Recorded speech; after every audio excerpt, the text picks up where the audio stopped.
आजको दिन चाहिँ मैले के गर्छु यो सबै कुरा थाहा पाउनको लागि चाहिँ मेरो पुरा भिडियो हेर्नुस् है त। सो हेलो साथीहरु, स्वागत छ तपाईहरुलाई मेरो नयाँ भिडियोमा। साथै चाहिँ आज पनि मैले तपाईहरुको माझ एउटा नयाँ भिडियो लिएर आइसकेको छु। भिडियो कस्तो लाग्छ अन्तिमसम्म हेरेर कमेन्ट गरिदिनुस् है त। आज त मौसम पनि एकदमै राम्रो खुलेको थियो। हिजो अस्ति चाहिँ उठ्ने बेला पानी परिरहेको हुन्थ्यो, तर आज भने बिहानीको घाम नै दिउँसोको 12 बजे जस्तो चर्को लागिरहेको थियो। अनि त्यसपछि मैले चाहिँ घर बडाले आँगन सफा गर्न लागे। आँगन सफा गरिसकेपछि चाहिँ मम्मी बुवाहरु पनि गोठबाट आउनु भयो। मम्मी बुवाहरु गोठबाट आइसकेपछि चाहिँ हाम्रो बुवा एकछिन पनि खाली बस्नुहुन्न। अनि बारीमा धेरै झारहरु भयो भनेर उखेलेर फाल्दै हुनुहुन्थ्यो। अनि भित्र मम्मीले चाहिँ खाना रेडी बनाउँदै हुनुहुन्थ्यो।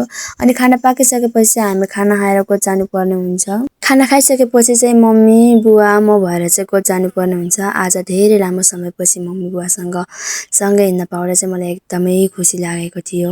हामी चाहिँ लगभग 1 घण्टाको यात्रापछि हामी गोठमा पुग्छौं। अनि गोठबाट लिएको मैले यो हिमालको भ्यू बिहान पुगा यस्तो राम्रो देखिन्छ, तर अहिले बादल आएर छेकिसकेको रहेछ।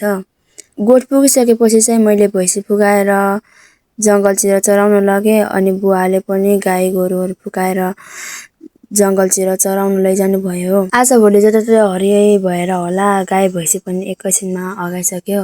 लगभग 4 बजेतिर चाहिँ हामीले गोठमा बान्न ल्याइसकेको थियौं। गोठमा ल्याएर भैँसीहरुलाई चाहिँ बल्ल तल्ल बानिसकेपछि चाहिँ मलाई एकदम भोक लागिरहेको थियो। अनि मैले चाहिँ नास्ता खाएर मम्मीले घाँस काट्नु भएको थियो। अनि उता घाँस लिन गए। घाँस लिन जाँदा मम्मीले धेरै घाँस काट्नु भएको रहेछ। अनि मम्मीले भारी बार्नु भयो र मलाई पनि बार्दिनु भयो। अनि हामीले चाहिँ लगभग 2-3 खेप गरेको थियो घाँस चाहिँ लास्टै गरुङ्गो थियो। बर्खा महिनाको घाँस त गरुङ्गो हुने कुरै भइहाल्यो। त्यसपछि गोठमा आएर चाहिँ पानी रहेनछ, म चाहिँ पानी लिन गए। यहाँको पानी चाहिँ एकदमै चिसो, बरफ भन्दा पनि चिसो हुन्छ। सायद त्यही पानी खाएर होला अहिले त मेरो घाँटी जाम भएर बोल्दा पनि कस्तो कस्तो भइरहेको छ। यो पानी चाहिँ हिउँदै बर्खा जहिले पनि हुन्छ र सधैँभरि चिसो नै हुन्छ र यहाँको पानी चाहिँ एकदम मिठो हुन्छ। अनि पानी भएर म चाहिँ गोठमा गए। अनि मम्मी बुवाले चाहिँ मलाई घर लैजाने सामान सताइदिनु भयो।